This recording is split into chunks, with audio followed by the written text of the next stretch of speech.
Thanks, Dave. Yeah, a little bit just building on that just slightly. My name is Rick Harrison. I may not know some of you may not know me from Driscoll's, a berry company, slightly different than the corn breeding we saw yesterday, but it was good. I did my undergrad here at Iowa State, so it's really fantastic to be back walking the fields of corn and meeting with all the staff there. Brought back a lot of good memories.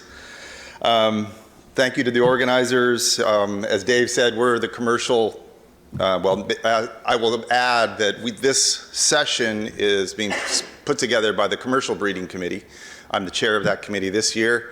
We got John Gill's going to take over next year. And, I just want to encourage anyone who's maybe on this list or a company that's not on this list to come join us and participate in the committee. In the committee, we asked each other what were some ideas that are themes in the industry side of breeding. And this topic of sustainability has come up for a couple of years now. Driscoll's has a sustainability initiative. I know Corteva and Bayer for sure have, and they're represented here today, all have sustainability initiatives. Now, what that means for plant breeding is the question, and how we solve it or address it is a challenge. And so today we have 4 speakers who are going to represent a diverse set of perspectives on this topic, some from industry, some from academia, and some sort of in between. And we, at the end, will have a panel discussion. So each speaker will speak for about 15 minutes, and we'll just think of your questions, jot them down, and we'll have a panel discussion at the end. And hopefully we can generate some good discussion about this topic, because it sounds simple. Maybe it doesn't sound simple. It sounds daunting to me. And as a plant breeder in an industry that takes so long to make change happen, it's good to start thinking about these things now. So with that, I'm going to throw it over to VK Kishore from Bayer Crop Science, and VK is going to kick us off. Thank you very much, Rick. Appreciate the invitation to come and talk to all of you today about breeding for sustainable innovations from seed to consumer. At Bayer, we've made some significant transformative commitments in the area of sustainability, and I'll share some of them with you, along with how innovation can help. But before we go there, let's really talk about what's really the agricultural paradox that we have today. If you look at our population, it continues to grow at an exponential pace, and we will need 50% more food and feed to meet this demand. Whereas, from a resourcing perspective, we have limited resources of the land. 1/3 of the land is used already for agriculture. 75% of the freshwater resources are devoted for crop or livestock production. So we can't go for more. Rather, we have to figure out a way to reduce these resources while trying to feed for more people. And we also have the challenge of climate change, which is already happening and having an impact on food systems. As an example, we see that there is around 17% harvest losses having an impact due to climate change. We will have less than 20%, from what we have today to between 2016 to 2050, we'll have 20% less arable land. And so, given these challenges, what is the best way to continue to address these challenges would be really to out-innovate.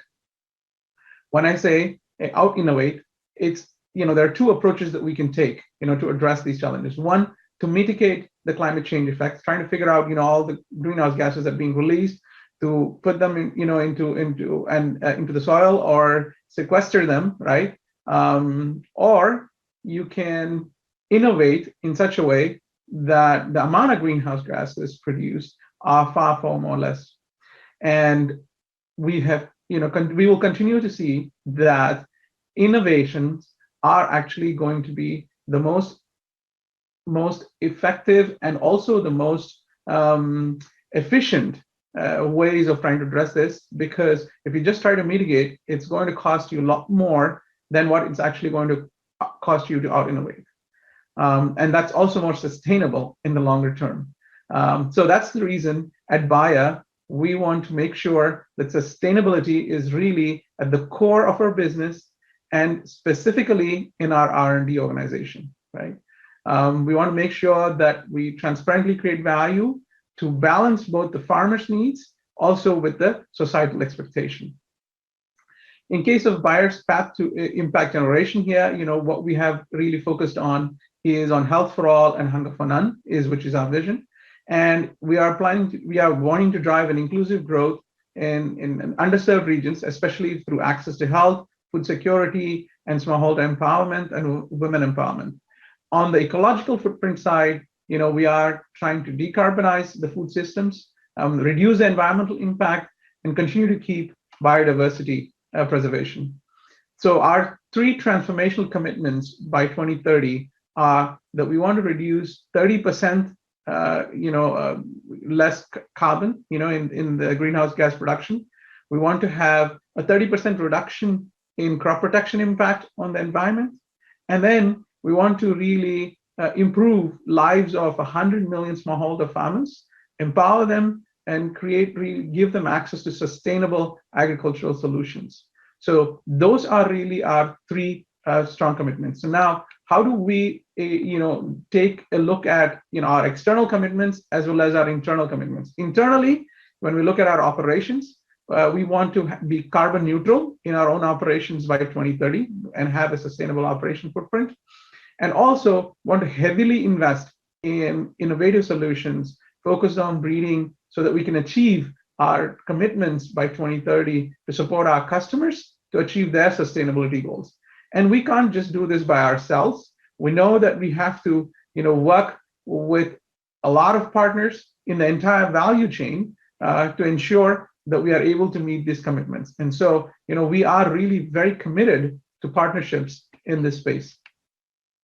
Let me give you an example of some of these innovations that we have bred already and, what's out there in the market today, right? So here we talk about a tomato hybrid, unsold tomato hybrid. It was developed for the market in India, but it's now actually used in 13 different countries, including a lot of the countries in Africa, where, the innovation has not only helped to have, sustainability become the core on the farm, but also beyond the farm. The way in which we look at this is that Ansal has great shelf life and fruit firmness, because of which, a lot of the post-harvest losses have been reduced close to about 30%. And when we worked with Wageningen University to see actually the impact of this variety on greenhouse gas reductions, the results came back saying that if you grow this variety, then we can actually reduce 25% less carbon emissions, right, per unit of tomato compared to competitive varieties or varieties within our own portfolio in this setting. This variety actually got Bayer placed as one of the most 20 climate-friendly companies in 2021.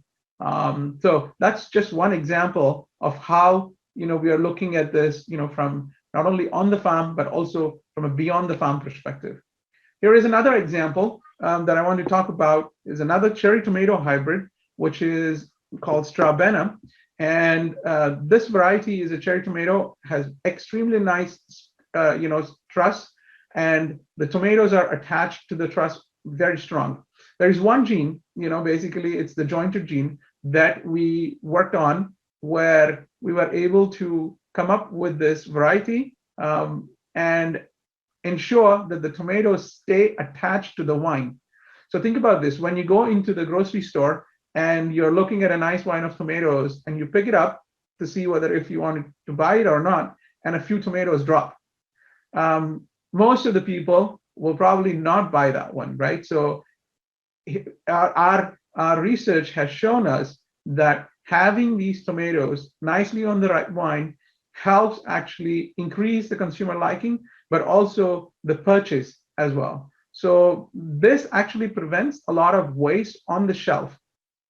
Another example is also for this is the amount of packaging that's really reduced, because you don't really need to pack this with plastic, and we expect that even if Trabena is grown around 10% on the acreage of the glass houses, right?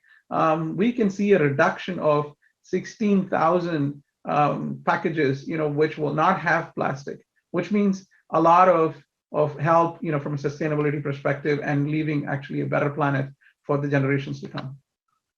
Another example now here on the farm, and this is really the processing tomatoes in California.